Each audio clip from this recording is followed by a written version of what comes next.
Brother ಏನಿಲ್ಲ, ನಾನು ಹೇಳೋದಿಷ್ಟೇ, ಸಿನಿಮಾ ಚೆನ್ನಾಗಿದೆ. ಆದ್ರೆ ಸೋಷಿಯಲ್ ಮೀಡಿಯಾದಲ್ಲಿ ಹೂವಿನ ಬಾಣದಂತೆ ಅದು ಇದು ಇಂಥವ್ರಿಗೆಲ್ಲ ಲೈಕ್ ಕೊಟ್ಟು ಕಮೆಂಟ್ ಕೊಟ್ಟು ಶೇರ್ ಮಾಡೋ ಬದಲು ಕನ್ನಡ ಚಿತ್ರರಂಗದಲ್ಲಿ ಕಷ್ಟಪಡ್ತಾರ ಕಲಾವಿದರಿಗೆ ಥಿಯೇಟರ್ ಬಂದು ಸಿನಿಮಾ ನೋಡಿದ್ರೆ ಕಲಾವಿದರು ಉಳಿತಾರೆ. ದಯವಿಟ್ಟು ಅಂತ ಕೆಲಸಗಳು ಮಾಡಿ. ಇವತ್ತು ರಂಗಭೂಮಿ ಕಲಾವಿದರಿಗೆ ಮಧ್ಯಾಹ್ನ ಕೂಡ ಕಾಸಿರಲ್ಲ. ಒಬ್ಬ ಥಿಯೇಟರ್ ಮಾಡಕ್ಕೆ ಆಕ್ಚುಲ್ ಆಗಿ ನಾನು ರಂಗಭೂಮಿ ಕಲಾವಿದ ಆಗಿ ಹೇಳ್ತಾ ಇದೀನಿ, ವರ್ಷಾದಿ ಕಾಸಿರಲ್ಲ ಎಷ್ಟೊಂದು ಟೈಮು. ಸೊ ಹಂಗಾಗಿ ದುಡ್ಡು ಕೊಟ್ಟು ಚಿತ್ರಮಂದಿರಕ್ಕೆ ಬಂದು ಸಿನಿಮಾ ನೋಡಿ ಇಷ್ಟ ಹೇಳಕ್ ಇಷ್ಟಪಡ್ತೀನಿ. Thank you. ಸರಿಗಿತ್ತು ಸರ್, ಚೆನ್ನಾಗಿದೆ ಫಿಲಮ್, ಸರಿಗಿತ್ತು ಸರಿ ಸೂಪರ್ ಆಗಿದೆ ಸರ್.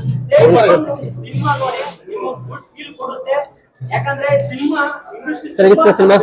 ದಯವಿಟ್ಟು ಸಿನಿಮಾ ಚೆನ್ನಾಗಿದೆ, ಎಲ್ಲಾರು ಬಂದು ಟಾಕೀಸ್ ಅಲ್ಲಿ ನೋಡ್ಬೇಕು ಸರ್. ಸೂಪರ್ ಸೂಪರ್ ಚೆನ್ನಾಗಿದೆ ಸರ್. ಫ್ಯಾಮಿಲಿ ಓರಿಯೆಂಟೆಡ್ ಮೂವಿ, ಎಲ್ಲರೂ ಬಂದು ನೋಡ್ಬೋದು ಸರ್. ಚೆನ್ನಾಗಿದೆ, ತುಂಬಾ ಚೆನ್ನಾಗಿದೆ. ಸರಿಗಿತ್ತು ಸರ್ ಸಿನಿಮಾ.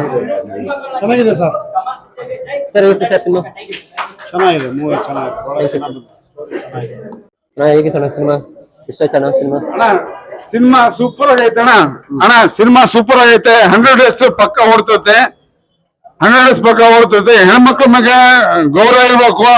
ಹೆಣ್ಮಕ್ಳು ಏನೇ ಇದ್ರು ಸಮಾಜದಾಗ ಒಂದು ಹೆಣ್ಮಕ್ಳು ಒಂದು ಗೌರವ ಕೊಡ್ಬೇಕು. ನಾವು ಅದನ್ನೇ ಪಾಲಿಸ್ಕೊಂಡ್ ಬಂದಿವಿ, ಅದನ್ನೇ ಪಾಲಿಸ್ಕೊಂಡು ಹೋಗೋಣ ಅಷ್ಟೇ. ಜಯ ಕರ್ನಾಟಕ ಮಾತ್ರ ಒಂದೇ ಮದ್ರಲ್ಲಿ ಟಿಪ್ಪು ಸುಲ್ತಾನ್. ಸೂಪರ್. ಏನು ಅವರು ಶ್ರೀದೇವರು ಈ ಸಿನಿಮಾಲಿ ಆಕ್ಟಿಂಗ್ ಮಾಡಿದ್ದಾರೆ. ಏನು ಪ್ರತಿಯೊಬ್ಬ ಮನುಷ್ಯನಿಗೆ ಅದು ಗುಣ ಬರುವಂತ ಬುದ್ಧಿ ಸಿನಿಮಾ ಇದೆ ನಿಜವಾಗ್ಲು.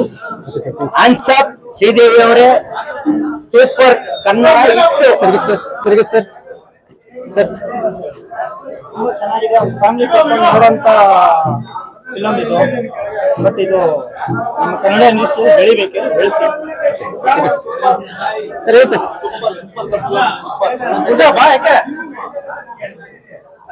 ಸರಿಗಿತ್ತು ಸರ್. ಸರ್ ಚೆನ್ನಾಗಿದೆ, ಚೆನ್ನಾಗಿದೆ. ಸರಿಗಿತ್ತು ಸರ್. ಹೇಗಿತ್ತು ಸಿನಿಮಾ? ಫಿಲಮ್ ಚೆನ್ನಾಗಿದೆ. ಒಂದು ಫ್ಯಾಮಿಲಿ ಮನುಷ್ಯ ಒಂದು ಹೆಂಗಸರು ಕಟ್ಕೊಂಡು ಏನು ಜೀವನದ ಬಗ್ಗೆ ಫಿಲಮ್ಗೆ ಅರ್ಥ ಕೊಟ್ಟಿದ್ದಾರೆ. ಬಟ್ ಲೇಡೀಸ್ ಮಾಡೋದಕ್ಕೆ ಇಶ್ಯೂ. Thank you sir. ಸರಿಗಿತ್ತು ಸರ್.